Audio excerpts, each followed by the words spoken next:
Hello, how to love an Aquarius.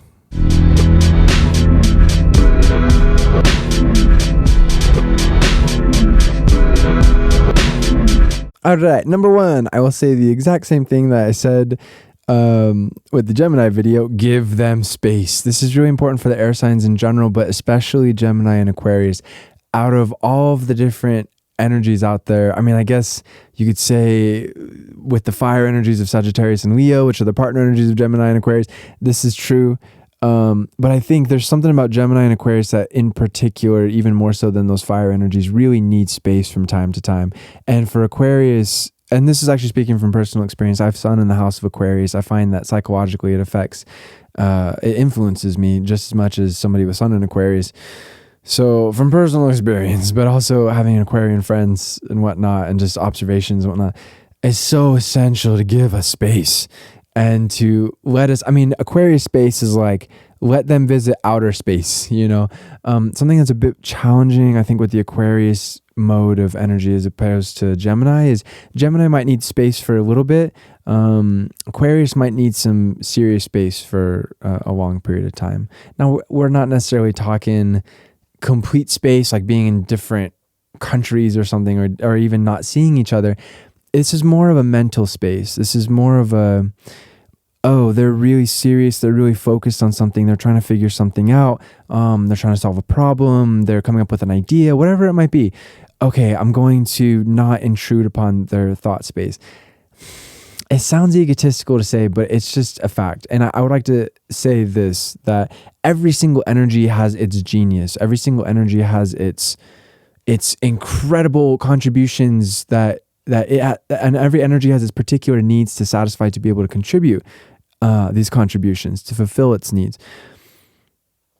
Aquarius energy has genius, intellectual, mental capacity. And they're usually focused on really important subjects. So again, I know that sounds egotistical, but it's really important to just recognize that small talk doesn't factor in well when you're trying to figure out, okay, how do I help the future of the human species? Or how do I, it's like we don't want to focus on shit that doesn't seem interesting or doesn't seem important, Obviously, there are certain time periods where we're more open and more go with the flow. We might not be incredibly interested, but we're still open. That's kind of a gray area. That's fine.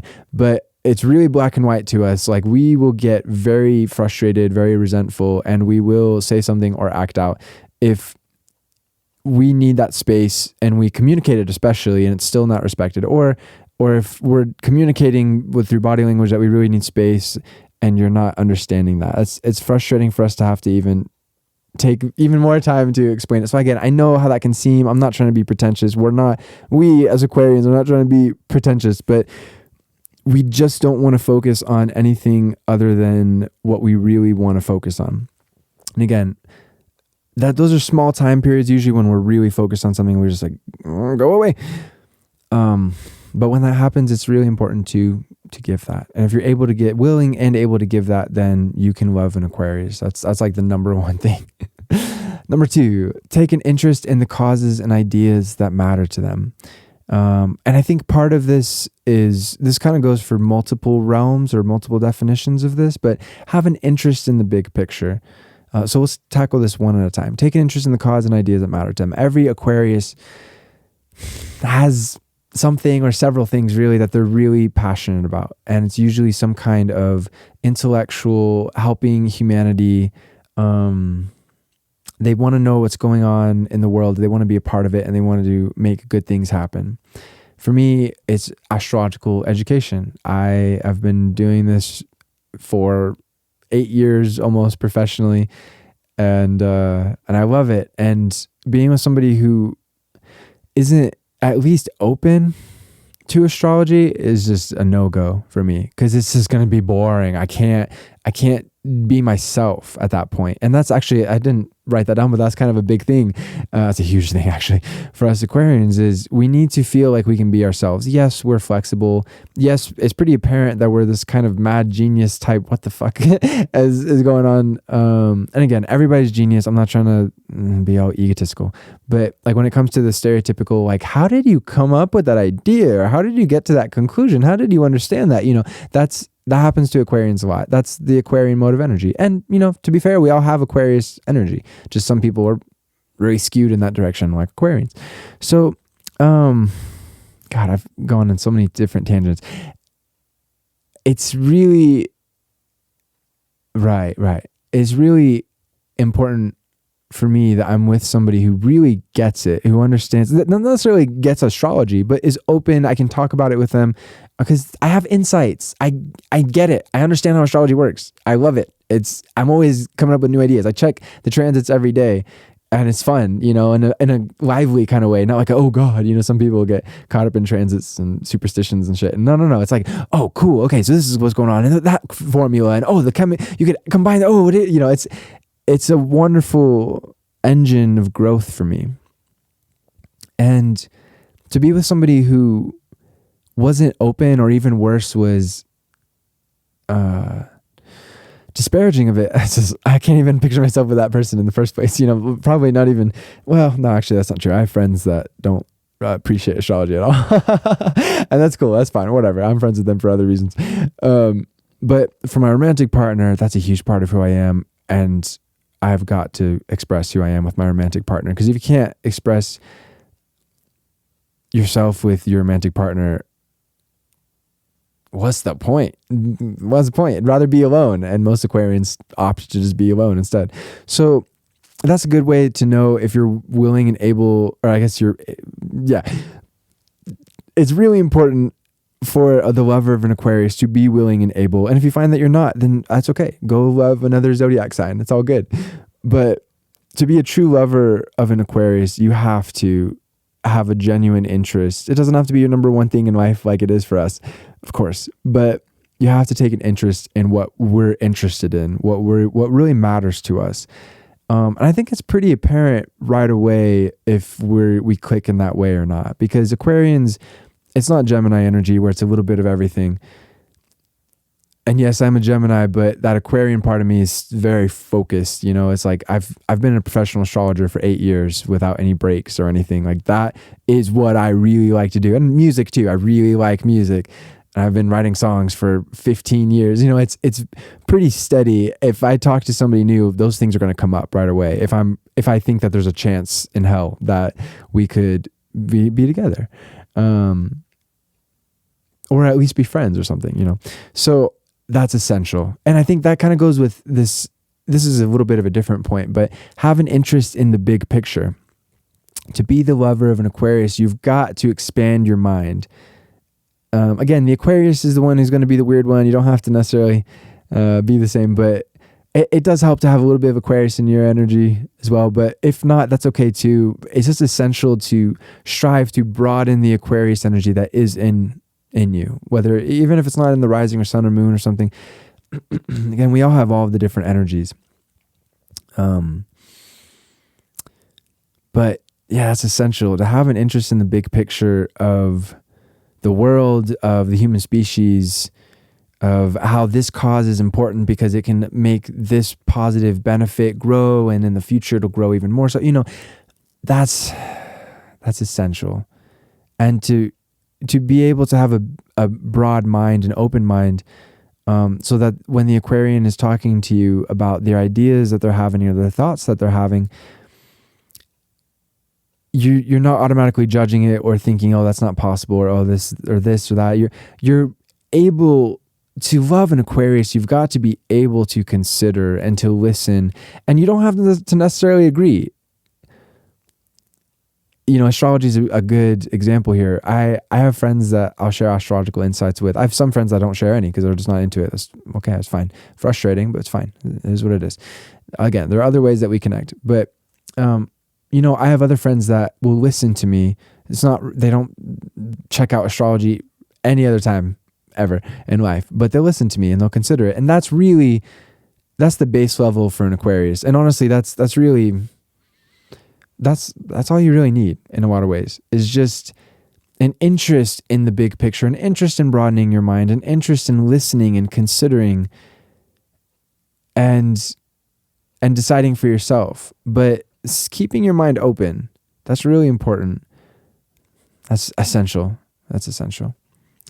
All right. Number 3, keep discussions rational. Just like I said with Gemini, I know this is such a cliche. And of course, Aquarians, we have emotions. Of course, all the air signs feel.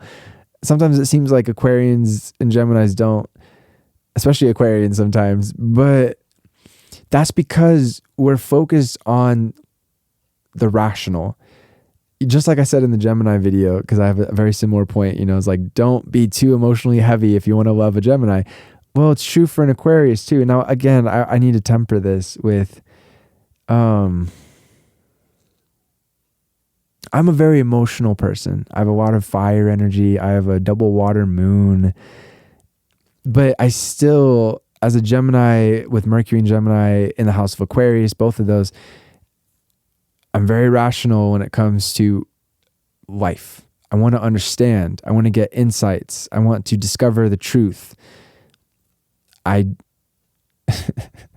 such a patient person, but if somebody is going to be inherently irrational and not even try to be logical, or even try to make sense, or even try to think of the facts, or even try to live inconsistency with the facts of life, like, if they do something that's really rude, but then they don't even begin to think about how that was rude, or how it affected other people, or how maybe they could not do that in the future, that doesn't work for me. Because it's like, I need to have rational discussions, or it's like, I don't know what to do. And also I don't care at this point. It's like, I'm out, cut, abort, I'm good, I'm out, abort mission. So, this does not mean that we don't want, or that we don't need to have emotional conversations. And this is tricky. Again, just as the Buddha says, the middle path is the right way. We don't want to go too emotional, but we don't want to go too lacking in emotions too, because we have emotions, all of us. And sometimes what's tricky is Aquarians, especially Aquarian males, can tend to shut down their emotions. So I'm not trying to say act like a robot, never talk about feelings. Like, no, sometimes you need to kind of lead and or push or prod the Aquarian to get into emotions. But I think even when you're talking about emotions and these deep things, there's still a sense of asking questions, wanting to understand more, wanting to get more information about it, whatever information possible off the internet or from your Aquarian or whatever. There needs to be a sense of, no matter what we feel, we can talk about it and we can work through it. There's a solution. I'm not going to give up. I'm not going to attack you. I'm going to let you, Aquarian, be you, have your space to think through things of what I've said and consider, to reflect on if it feels right to you, to reflect on how you feel. To have rational discussions is to not... To have rational discussions is to still have your presence of mind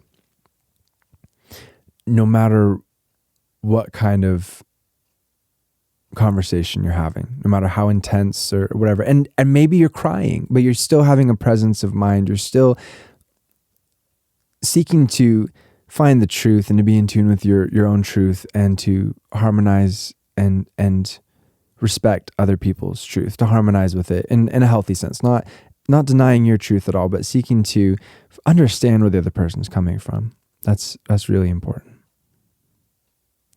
And number 4, never stop evolving. I think it's so funny. With my Aquarian energy, for me, it's like, no, I'm just being myself. I'm not really ever surprised by metamorphoses or anything, but it's that combination of being ruled by Saturn and Uranus where Saturn is very focused. Yes, this is my, okay. Ever since I was little, I was like, yeah, I'm going to have a bunch of tattoos and have piercings. And this is who I am. And, yeah. And slowly but surely recognizing that, not so recognizing, but realizing that and making it happen. That's the Saturn part. And the Uranus part is being super weird with it. And this goes for everything in our life when it comes to mental, emotional, physical. My mom's an Aquarius, and over the last, I would say 2.5 years, she's gone through this profound spiritual transformation that people have been left behind because she just outgrew them, and she just kept evolving, and it's beautiful, and it's exactly what she needs. And I think that's really important, is for us Aquarians. Again, other people might be shocked by it, but ultimately for us, change is life. Positive growth is what we aim for and what we will achieve. Aquarians might go about it in a weird way, but there is a method to the madness. And when that goal is set and like, this is my vision, this is my future, this is who I will be, this is what I will do, we're going to reach it. We're going to realize all of that. So I think that's essential. To love an Aquarius, you have to keep evolving. And again, we shouldn't compromise who we are. We shouldn't conform who we are to satisfy what other people need. So if you're listening to this and you're like, I don't think I want to grow as much. I don't want to grow as dramatically. It's not that growth doesn't occur, but I don't really want to grow as dramatically as an Aquarius grows. Okay, that's cool. There are plenty of other sun signs to love and to be with, and you will be happy with one, and beautiful. But to love an Aquarius, you have got to be willing and able to keep evolving, to never stop. Not according to their standards or what they like or what they think is good or whatever. To your own standards. That's essential. Your Aquarius will probably have all sorts of ideas for you of how to grow and whatnot. And that can be nice, but ultimately it's according to your own standards. And as long as you're doing that, and as long as that growth is parallel with the Aquarian's growth, then beautiful. You have a really good love relationship. As always, I'm doing readings. To get in contact with me, check out the About section. And I'm editing my book. I'm very excited. It's about all the different astrological natal chart placements. Maybe by the time you're watching this, it's already done. If so, then in the About section will be the link to go buy it. And you can check out Sun in Aquarius and Moon here and Mercury this and Venus this. And that's really good because we need to know about all the different astrological chart placements. Looking at just the sun signs is not enough information, not enough insight into who we are as people. And if it's not quite there yet, if it's not quite edited, then the information for when it will be available will be there. So I hope you check it out, and I hope you enjoy. Infinite love to you, my friends. Namaste. Peace.